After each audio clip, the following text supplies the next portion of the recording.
Dunia MotoGP kembali menyaksikan sesuatu yang tak ingin dilihat siapapun. Marc Marquez, sang juara dunia 7 kali, tergelincir dan terjatuh keras di tikungan cepat. Alex Marquez, jangan salahkan Bezzecchi, luka di balik podium Mandalika. Dia mempercayai kami, Ducati lindungi Pecco Bagnaia yang hancur di Mandalika.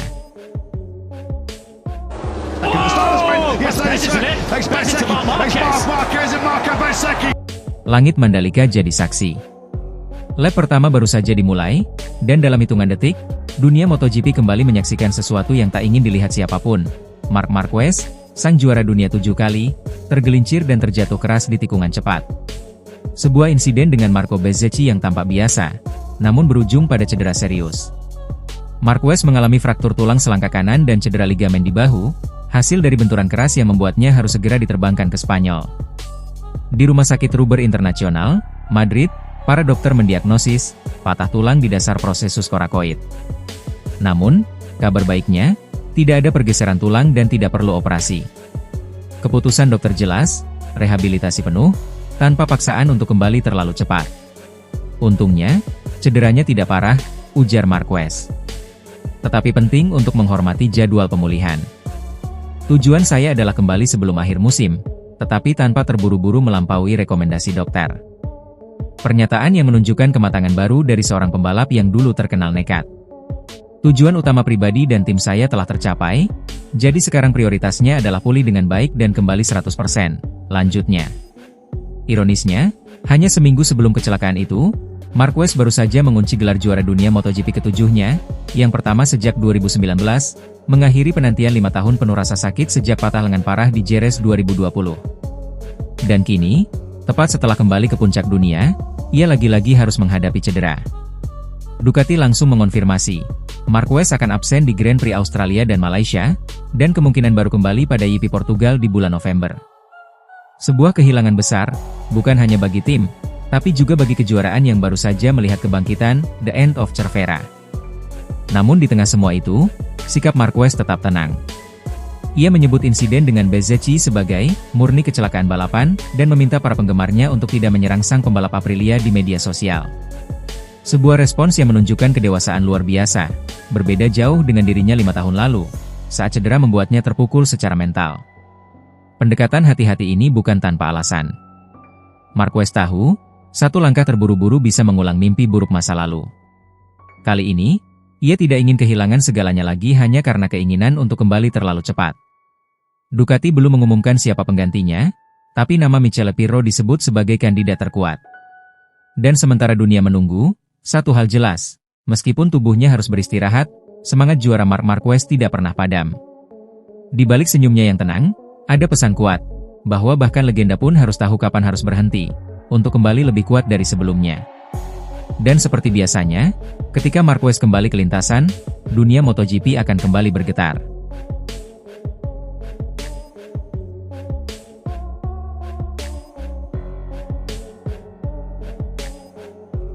Alex Marquez, jangan salahkan Bezzecchi, luka di balik podium Mandalika.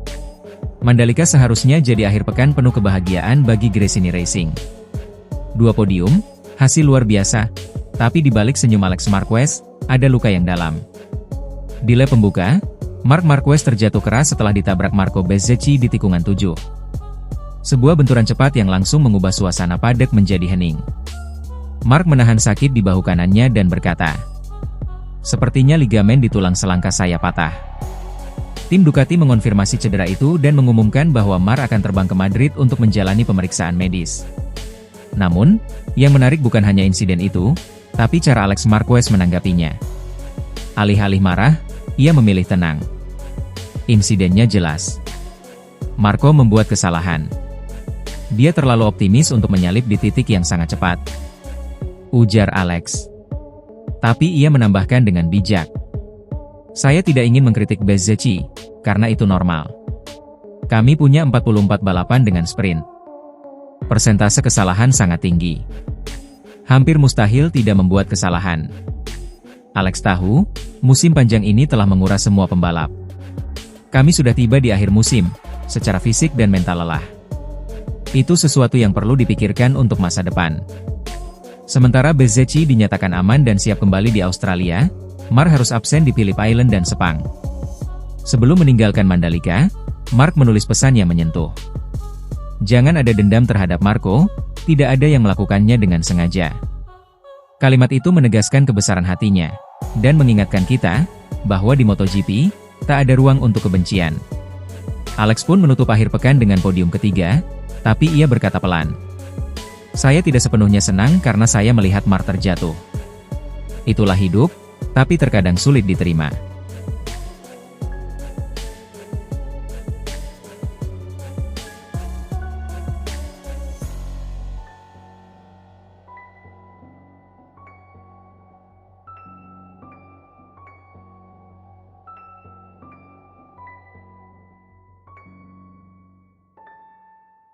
Out there, he just sort of fell off the side of that factory Ducati, didn't he there, Pecco Bagnaia?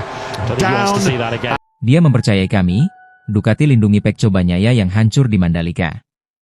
Francesco Pecco Bagnaia terlihat seperti bayangan dari dirinya sendiri di Grand Prix Indonesia. Dari kemenangan gemilang di Jepang hanya sepekan sebelumnya, sang juara dunia 2 kali kini tenggelam dalam kekecewaan mendalam setelah akhir pekan di Mandalika yang berubah menjadi mimpi buruk. Bos tim Ducati, Davide Tardozzi, mengungkapkan bahwa sang juara dunia hancur secara emosional setelah hasil buruk di Indonesia.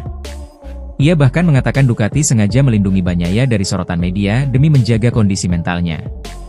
Dia sangat terpukul saat ini, pertama sebagai pribadi dan terlebih lagi sebagai pebalap, ujar Tardozzi kepada Sky Italy. Kami ingin melindungi Pecco dan emosinya.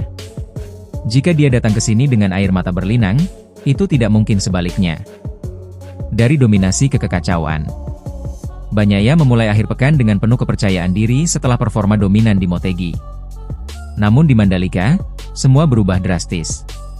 Memasuki kualifikasi di posisi ke-16, ia terpuruk di sprint race dengan finish terakhir dan tertinggal hampir 30 detik dari pemenang, sebelum akhirnya terjatuh dalam balapan utama hari Minggu. Tak ada yang memahami apa yang terjadi. Ducati pun tampak kebingungan. Mesin yang dikendarai Bagnaia disebut-sebut adalah prototipe EP25 yang dipasang di Jepang, namun performanya tiba-tiba merosot tajam di Indonesia. Desas-desus pun beredar bahwa Bagnaia mungkin kembali menggunakan motor EP24, rumor yang belum dikonfirmasi Ducati. Setelah kecelakaan, Bagnaia tidak menghadiri sesi media, dan Ducati menyebut absensinya sebagai konsekuensi dari kecelakaan.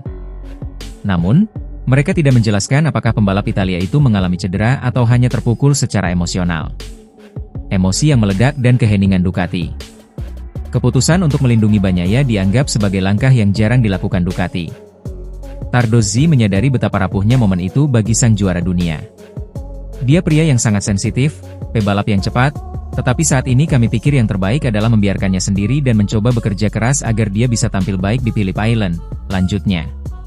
Bagnaia dikenal sebagai sosok yang perfeksionis, dan ketika hasil tak sesuai harapan, tekanan bisa menghancurkan semangatnya. Tim pun memilih diam, menahan diri dari penjelasan teknis apapun yang bisa memperburuk situasi. Kepercayaan yang masih utuh. Meski badai kritik dan spekulasi menerpa, Tardozzi menegaskan satu hal, kepercayaan antara Ducati dan Bagnaia tidak tergoyahkan. Saya sangat yakin begitu, katanya tegas.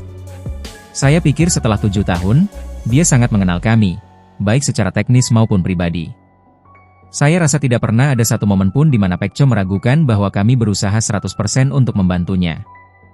Pernyataan itu menegaskan bahwa hubungan antara Bagnaia dan Ducati bukan sekadar profesionalitas, melainkan juga emosional.